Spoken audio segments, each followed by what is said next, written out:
feeling like memory keeping has gotten a little out of hand. Am I wrong? Am I wrong?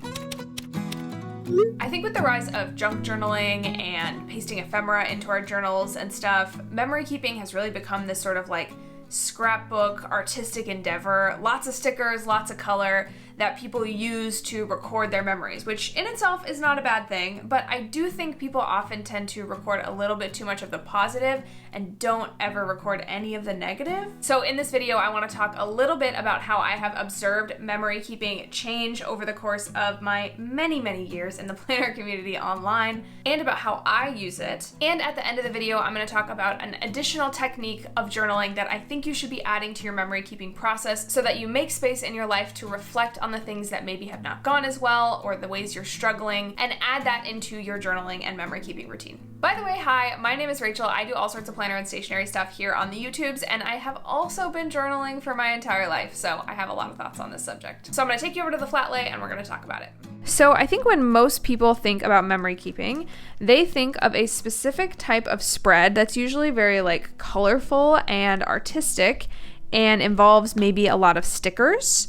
I'll show you a spread of mine that I have been referring to as a memory keeping spread that I think fits the bill.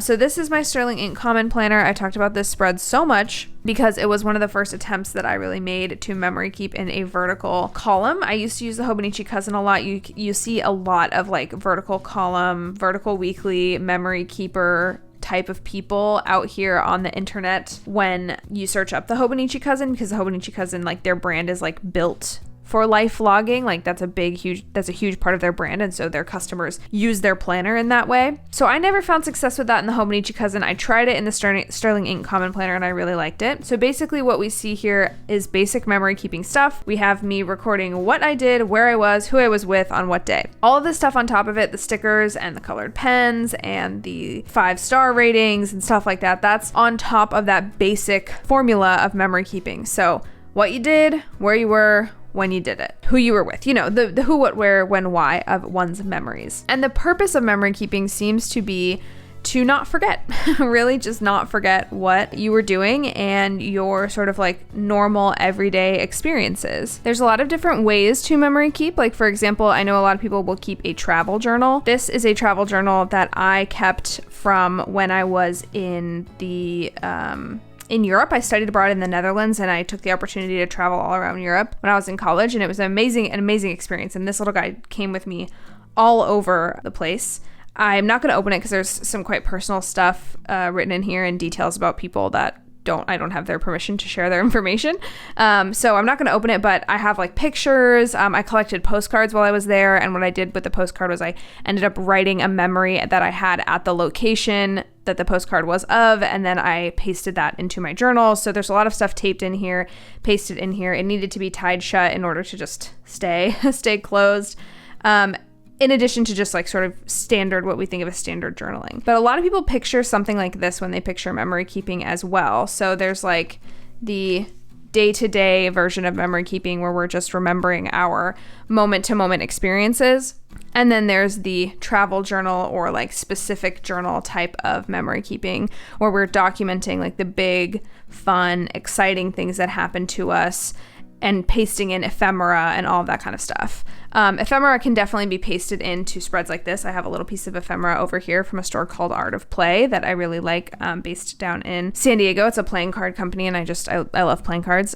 So I have a piece of ephemera there from a gift I got from that store, and that is like a super easy way to memory keep, is to just paste in the things that you collect during your day-to-day life. Or it could be like maps and stuff like I have in this journal, right? You also don't need like a dedicated memory journal to memory keep. Like I will memory keep alongside my tasks in my planner. So if we go to my weekly spreads of my planner here, so I usually reserve this column for memory keeping. I think I reference this spread in so many videos because it is really a complete spread of everything that I do in the Hobonichi weeks.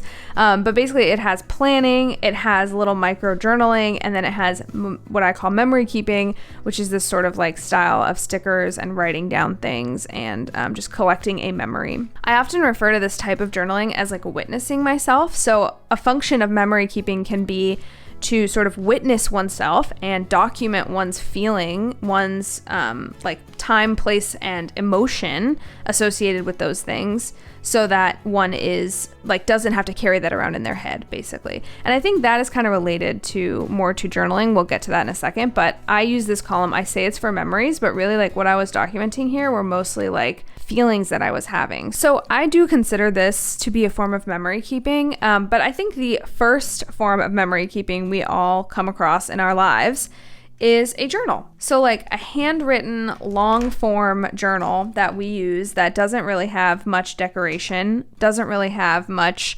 embellishment, just has basically what happened during the day, what we thought about, what was going on. And throughout my life, I have kept so many journals, like so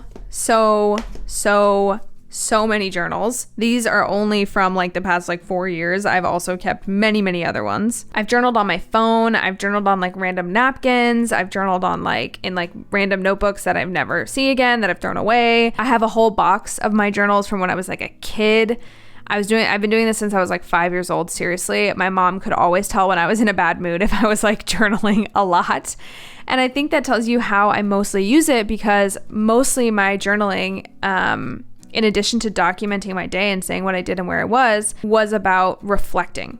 And I think that's where journaling and memory keeping kind of differ. So memory keeping is about the who, what, where, when, why, maybe occasionally about documenting how you feel or who you were with, you know, the things kind of like that make you emote about the memory, basically the reason why you are documenting it. But I also hear a lot of people talk about memory keeping as something that they do to just document the good things. Whereas journaling, like longhand journaling, is more something that you do to document your feelings, maybe even the ugly feelings that we don't always want other people to see. We document those things so that we can look back on it later and reflect and grow as a person. So I really love this type of journaling. It has helped me so much in my life, and I'll give you real examples right now. So what we're looking at right now is my current journal. It is a Hobonichi A6 inside this cover. This cover's by Sakura Handcraft on Etsy. I'll leave a link to her shop down below. And I'm not really going to open this. Let me see if I can find a page that's like not too personal. Okay, perfect. So this is what a traditional page, this was actually yesterday as I'm filming this on the 18th. So this was my yesterday, and I wrote a little bit about my goals, a little bit about what I'm interested in doing for my like year, like how I'm vibing on changing and how I really feel like it could be my year. And then I also wrote about an event that I went to, which was awesome. It was with a photographer called Masan Harriman, I think is how you pronounce his name. He's so incredible. Look up his work. He's amazing.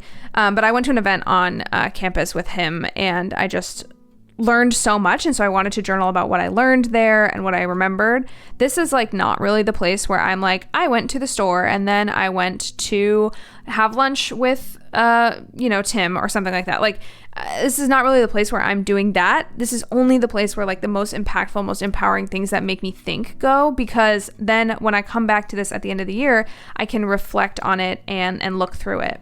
And something I've chosen to do to make it like easier for myself is just to take a colored pen. This is a mild liner. I'm really not usually a fan of the mild liners, but honestly, this color matches the color on the Hobonichi paper so well, this like reddish brownish color, and it's the only pen I have that comes even close to matching this color, so I'm using this one. But I've been writing like, keywords. So this one was inspired because I was feeling really inspired today, or yesterday when I was writing this, and I have other keywords throughout. Like I have on this page, I have like therapy catch up because I hadn't seen my therapist in a while, and so I wanted to remember that was like the first day that we caught up together. So just highlights and the things that make me really think about my day, that's what I'm putting in here because I need something to reflect upon. And actually having this practice, I keep this by my bed, I do it every night, and having this practice has been super helpful. This is an older journal of mine that I still keep on my bed. It still has a few empty pages in it, but this is like one of what I call my ugly journals. So throughout my time, I have had ugly journals.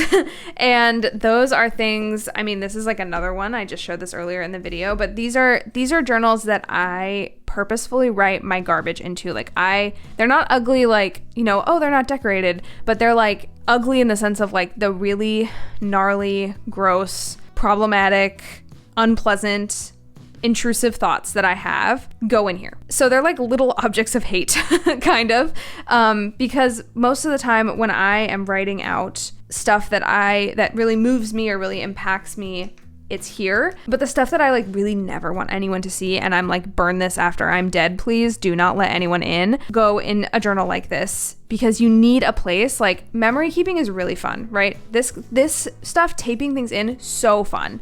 This, stickers everywhere documenting what you did, so fun, so rewarding, and so pleasant and joyous to look back on. But these are way, way different. This is not like, this is what fun thing I did today. These are like, this is like the terrible thought that I had today, and how do I continue living with myself as a person even though I've had these terrible thoughts. That may sound really, really dramatic, but basically, like, these are like the memories and the things that I just like don't need to be revisiting very frequently, and I don't want to be revisiting them very frequently. That's not to say I never revisit them. This journal in particular I had during 2019 and into 2020, and I was in like a really, really, really bad place. And I recently went back and I looked over these journal entries because I was like, hey, what did I say? And I realized what a dramatically terrible place I was in when I was keeping these journals. And it was so nice and wonderful to see how much I had grown and what toxic patterns of thought I had grown out of and had worked really hard to erase. So all this is to say, I think having an ugly journal or having something like this, like journaling for this purpose, this reflection first purpose, I'm journaling in this knowing that I will someday read my own writing, that nobody else will see it, but I will someday see it. And I will be able to have that experience of saying, oh, I've changed, or, oh, I haven't changed and I still need to work on this. It's just so, so comforting and so nice to have a place like this that is not like pretty, beautiful, memory keeping stuff that makes you really think, wow, life is so beautiful. Like, it's so important to have those things, but this is like the memories that I don't want to keep are like the memories that you sometimes just have to write down. You know what I mean? Does that make sense? I feel like this video is like a little bit of a rant, and that's honestly okay with me. My purpose here was more to make a commentary on what I think memory keeping has become, which really is this beautiful spread type of way of memory keeping, or like a true scrapbook journal. Like, I'll also show you another journal that I have that I memory keep in. This is a notebook a friend of mine got me from I think Vietnam, when they went to Vietnam. It's a little handmade notebook, and I have been documenting like things from my childhood in it because it was like a childhood friend who got me this. And so I documented like what I think about Harry Potter, and there's like notes in certain things and stuff. And these are all the movies I went to in high school where I stayed up and did like a midnight showing of them. So super, super fun. Little thoughts on movies, you know, stuff like that. Like, it's not of the moment journaling. It's like reflecting on art that moved me, or like memories I have, or memories that really impacted me, or like a collection of memories. Like, this was a game that I played.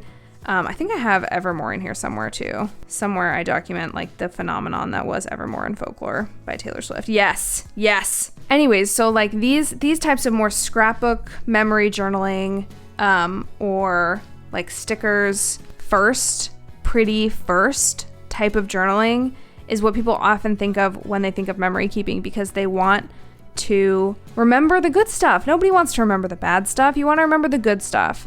But I really think reflection is like such a critical part of journaling, and any journaling system that doesn't have a reflective element where you're like actually letting yourself be ugly and gross and weird, because people are ugly and gross and weird. Any system where you're not letting yourself do that is a little bit incomplete, and you can totally keep it in another book. Like, having it in a separate place is totally fine. So like maybe this does get burned after a year, like throw it in your, you know, like ritual bonfire, get rid of it. We don't want to see it, but read it first, take the lessons, note somewhere how much you have grown, note somewhere what you were going through, so that that can be a positive memory that you are taking with you too. It's not just all the like, yay, we went to the art store, yay, we had a game night, yay, we went to a bar and danced all night or whatever. It's also like, yeah, and I grew a whole crap ton during that year, and I'm really proud of myself too. Okay, this has been kind of a ramble, but I think I made my point. Of course, there are so many other ways to journal and memory keep, and I didn't touch nearly all of the ways that I even do it. I also keep like a dream journal, for example, and other stuff like that. There are a lot of ways to do what is known as memory keeping. I think most of the time people think of it as in looking like this, and that's really not all there is. And I just want to broaden your mind and bring us back into connection with the reason people fall in love with journaling in the first place, which is that reflection. It's definitely the reason I fell in love with it in the first place, and I still really enjoy the process of looking back even at these ugly journals and seeing how much I've grown. So I hope you found this useful. If you did, leave your thoughts on memory keeping and journaling down in the comments below. Am I way out of line here? Is the purpose of memory keeping something totally different? What ways do you memory keep? And then what ways do you journal? What ways do you reflectively journal for self-growth? I'm really curious to know your thoughts in the comments below. I also learned a lot on memory keeping and journaling from I think her name is My Abiding Planner. She has a really extensive journaling series about like all the different types of journaling. So I'll leave that down below. I was doing research for this video and I came across her stuff and it was really good. And yeah, that's it, guys. Thank you so much for watching. I really, really appreciate you.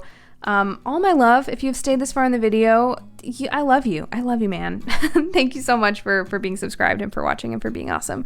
And I will see you in the next one. Bye.